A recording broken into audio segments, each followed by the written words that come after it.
Hallo und herzlich willkommen zur Leuchtmasse, dem Uhren-Podcast mit Ralf. Uhren sammeln mit Sinn und ohne Verstand. Heute geht es weiter in unserer Interviewserie. Die LumePlotters, also Marton, Rajeev und ich, haben sich zusammengesetzt mit Rolf Studer, dem CEO von Oris, der unabhängigen Uhrenmarke aus Höhlstein in der Schweiz, gegründet in 1904, also fast 120 Jahre. Alt ist diese Firma, 119 Jahre dieses Jahr, aber nächstes Jahr wird es wohl das große 120-jährige Jubiläum geben. Was wir da sehen, keine Ahnung. Zum 110 Jahre Jubiläum haben wir ein neues Uhrwerk gesehen, das entwickelt worden ist, das Uhrwerk 110, sehr interessant. Wir haben das neue Oris 400 Uhrwerk, das wir in einigen Uhren gesehen. Wir haben uns in dem Interview mit Rolf über die neuen Releases natürlich unterhalten, über die Laser-Version. Wir haben uns über die Kermit unterhalten und einige andere Sachen, die Oris bezogen sind. Ich hoffe, es gefällt euch. Hört einfach rein. 20 Minuten Interview mit Rolf Studer, der Co-CEO von Oris. Alles Gute, viel Spaß und wir hören uns nachher nicht mehr. Also nach dem Interview geht's einfach zu Ende. Bis bald. Tschüss. All right, here we are again, live from the Dubai Watch Week, together today with Oris. It is the LumePlotters, Rajeev, Marton, and me, Ralf, and of course, our guest of honor today, Rolf Studer from Oris. Hi, everyone. Good to be here. Nice to have you. Yeah, lovely to have you here. I hope that we all wear Orises today. Let's do a small check. No. No, but Rolf obviously does the job.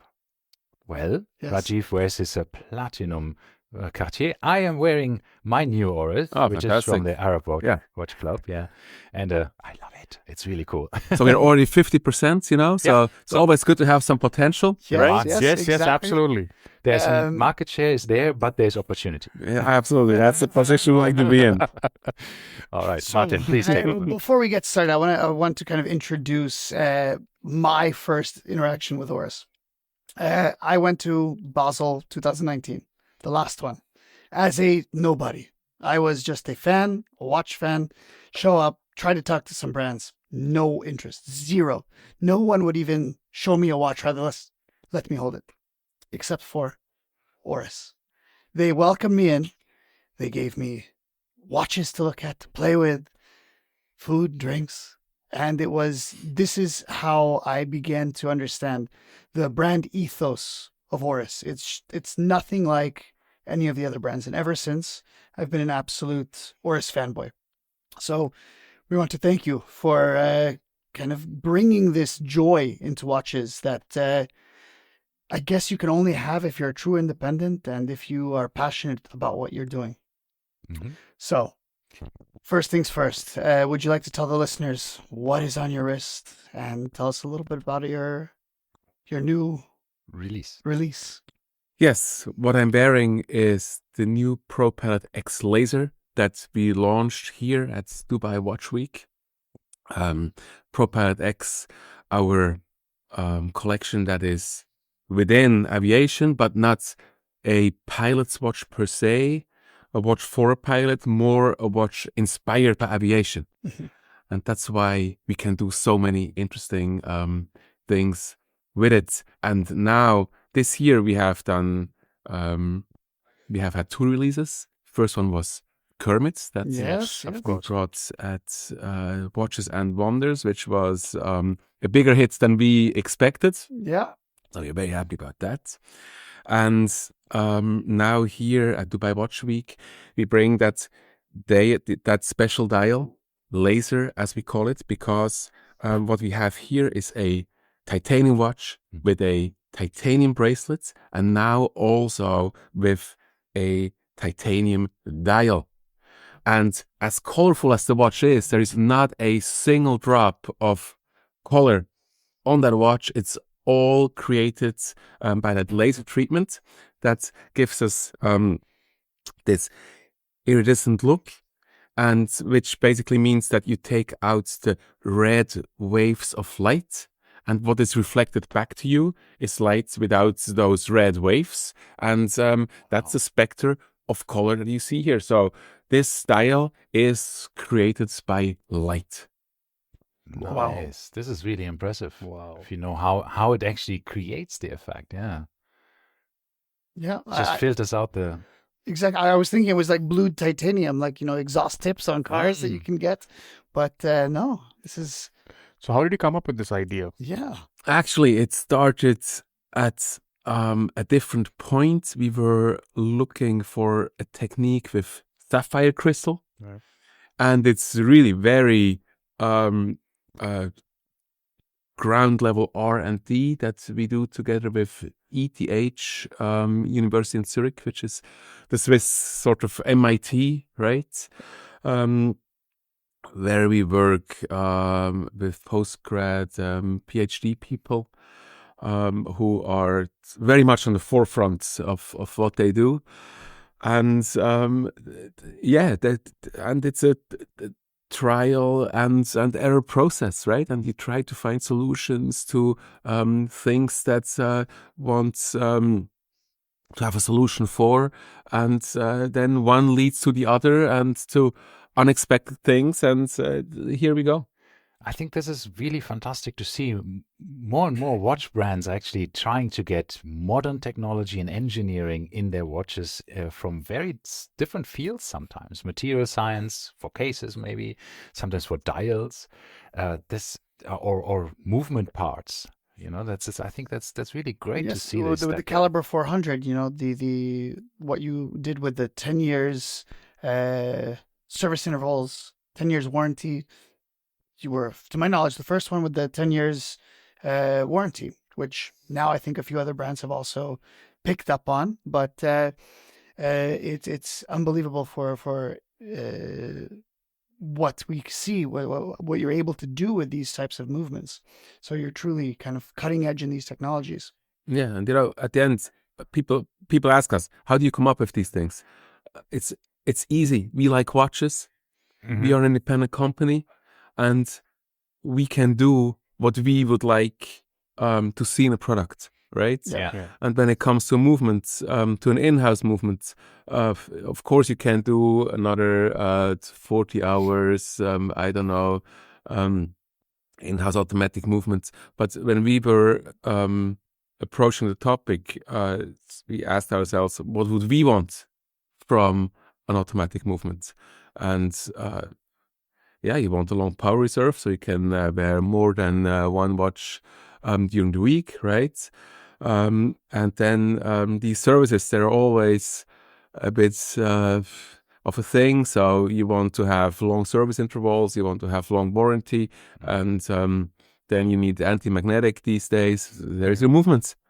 Right. It's really that. And we are fortunate enough to have a technical department that doesn't seem to know no as an answer, right? They just say, yes, we can do that, but it may be a little expensive. Mm-hmm. But they're always trying to find ways to make it happen. And then you're just steering your way through that and come up with the things that we then bring out. Yeah, and I think besides all of this technical prowess that you then have, and also the vision of just going for it and saying like, this is what we would like, so we just build it. The next thing is you also take the risk of saying 10 years warranty. I mean, that is a financial investment and also a gamble. You hope that your movement is as good as you think it is. But if it wasn't be, then you had a lot of warranty claims that are costing you money. So it's also a good risk that you take, and a lot of confidence in your products and in your work. It's not quite that much a gamble. We tested the movement, we simulated the movement up to 90 years. So we know it's robust. Exactly. It's going to run for that amount of time. And it really is not a marketing thing. Right. The movement is built to the specs of not having a service for 10 years. There are larger than normal rubies that can contain more oil, there is lower torque, there is special oiling. We don't just write 10 years and then hope that nothing happens. As you know, we saw warranties going up in the last 3 years, and sometimes I had the feeling it's just, obviously the movement can do that, so let's put it up. Yeah. Caliber 400 was really built for that. Okay. And we simulated it. You have that movements turn very fast, and then you simulate that long periods of time, and you see the aberration. Which parts need to be extra precise in order it's not to create dust in the watch that then may block it. So it's a bit more than just hoping. Yeah, sure. That's what I'm saying. You have to be very confident in your technical aspect that you're saying. Okay, and you actually have to do it. Yeah, to have that confidence. Yeah. Then, yeah, absolutely. Mm-hmm. And Really well done. And the thing is, I think above all this, all the superlatives like 10 years, 5 days, power reserve, everything, the price point. You have captured that particular segment where nobody would dare try to give all these, the various facilities that you are providing for your clients with that price point. How did you manage to do all that math and to ensure that the price point always remained and the quality being top notch, in the top tier kind of watches that we have with that price point? How did you how have you managed to keep it at that price? Yeah, while being independent, right? Which also it makes things sometimes more complicated because you don't have the backup of a big group. We really do everything ourselves.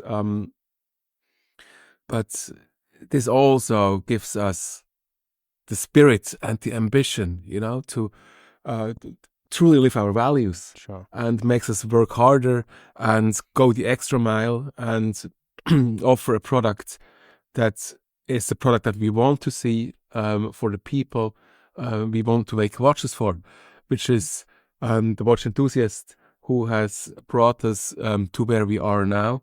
And yes, the whole industry rises and demands on the quality and on the functions that they rise. So also prices rise, but still we want to make a watch for the person who likes a mechanical watch, but has a job that needs to finance that hobby also, right? Mm-hmm. And when we approach a project, this is in the specs, right? That we want to make a watch for these people. Yeah.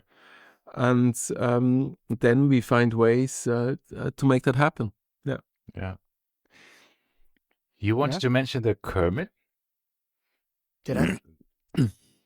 Yeah, I mean, how successful, you mentioned the Kermit being very successful. Did you have any apprehensions? Because there was some criticism with the Kermit, but then with the successful launch, did you have any apprehensions in the beginning with some of the influencers making odd jokes about the Kermit? Did you kind of? Well, maybe I missed these odd jokes. Maybe you can tell me one. No, it's just that coming up with the Kermit, It was divisive. Let's say, right? It was not a watch that you knew everyone was going to love, and I was when it was released, I loved it. Yeah, so did I. Because I have to say, I'm a fanboy. I loved everything that you do. Even when the turquoise Diver 65, the turquoise LumePlots came out, I was like, this is awesome. And the Kermit came out, had the same reaction. And then people were saying, well, why would you want a Kermit green dial? Like, who cares? That's the point. Yeah. It doesn't matter why you want it. The question is more, why not? Exactly. Right? Why not have this? Exactly. And yes, obviously to make a watch for a Muppet character with a lime green dial isn't for everyone, but things don't have to be for everyone. Of course, when we figured that out, we had no idea how reaction would be. It could be a hit. It could be a complete flop, right? Yeah, well, the numbers say so. And we are very glad that it indeed was a hit, but it makes planning very difficult. Yeah. Because it can mean that that you plan for way too much production and then sit on a product that nobody wants, or you will not have enough of these watches, and that we are glad that the latter was the case. Correct. And I think the reason why Kermit was so well received is that people felt that it was really an Oris message, right? It's not just a merchandise product. Yeah. It's a shared philosophy. Our purpose as a watch brand is to make people smile. Yeah. That's what stands on the top of everything that we do. And Kermit does the same, right? Kermit, you wish Kermit was your friend, right? Because childhood. He's a regular guy who goes through the up and downs of life, and but has a good heart, right? And he cheers people up, and that's the same with us. We want to put that smile on people's face. We stand for that kind of luxury that we want. To share the passion, share the joy about watches. A lot of the things that happen in this industry are here to make other people envious, to create envy. It's a very shallow feeling, right? It's nice for a few seconds and then it's gone. But you know it. We know it. The enthusiasts, they know it. To share the passion, to share the joy about an object. That's what makes it. Yeah. Correct. And that's the message of the Kermit watch. And I feel people may not think about it that way, but they feel it, and that's what. And what? Two things. One, up until the Kermit, I don't think anyone has ever actually used a date window to put pictures, right? Except for one other company. Yes. Rolex did the emoji, and they released at the exact same time. Coincidence? Did you know about this before? Was this, were you surprised? Well, if I would tell you now that we inspired them to do it. I would like to, this is the answer I would like to hear. And did you think about putting, instead of just one Kermit, 31 different poses or 31 different Kermit facial expressions or anything like this? Or was it always this Kermit day, one day? No, of course, the watch, how you see it now, is the result of a long process. And what we didn't want to do was making too obvious a watch, and a watch that could be perceived as a merchandise product, even though on a high level. We really wanted to express this shared philosophy, right? And that's why Kermit only shows up once a month to remind you that it's time for some self-care, me time, right? Yeah. And I think it's a very good message, and it's a message that's also very fitting to our brands, where we constantly are somewhat out of balance, trying to find that's way in the middle, right? To me, balance is the new extreme, and to remind people of that, I think is in that positive sector of emotions that we want to give, and therefore very fitting with everything that we try to do. Right. Okay. And do you have any future projects similar to the Kermit in the coming months, coming years? Everybody's asking that, yes. Yeah. I want Miss Piggy. I want Dr. Honeydew. I want Gonzo. I want the animal, the drummer, and Statler and Waldorf, the two old guys. Yes. I would do that one. I would like those two right here. Yeah, that would be Fantastic, lovely. Yeah. fantastic. No, I think Oris is such a friendly brand. I mean, you have even your own movement is looks happy if you look at it from the back, which is still mind blowing to me that you somehow made it actually look like your Oris bear. Did this come during the development phase? Did you think actually we could do this, or did you just already plan this from the beginning, or was this just during the process thinking like, hey, actually we could make it nice, like a smiling movement? Well, to be completely honest, at some point we saw it, that the two barrels and the rotor, that they create that smiling face and that they give that idea of the Oris bear being in the movement. So sometimes you're lucky. Yeah. And there we were lucky. And what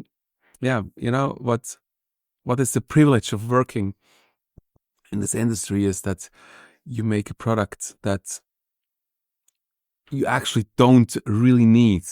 So as a brand, you need to have a very good answer as to why your customer spends at least a 4-digit amount in dollars or Swiss francs on it, right? And to think hard and long about that and to fill your product with that emotion that it is then intended to create. And we want to give that message of joy, that message of sharing. It's good times and positive energy, and I am very happy that even our own automatic movement does that. So sometimes No, we're I lucky. think you absolutely achieve this. I think it's hard not to look at your wrist and smile when you have an Oris on and feel good about it. I think at least we can. I feel sad. I sold my Oris, and now every day I've regretted You it. sold it for mere money.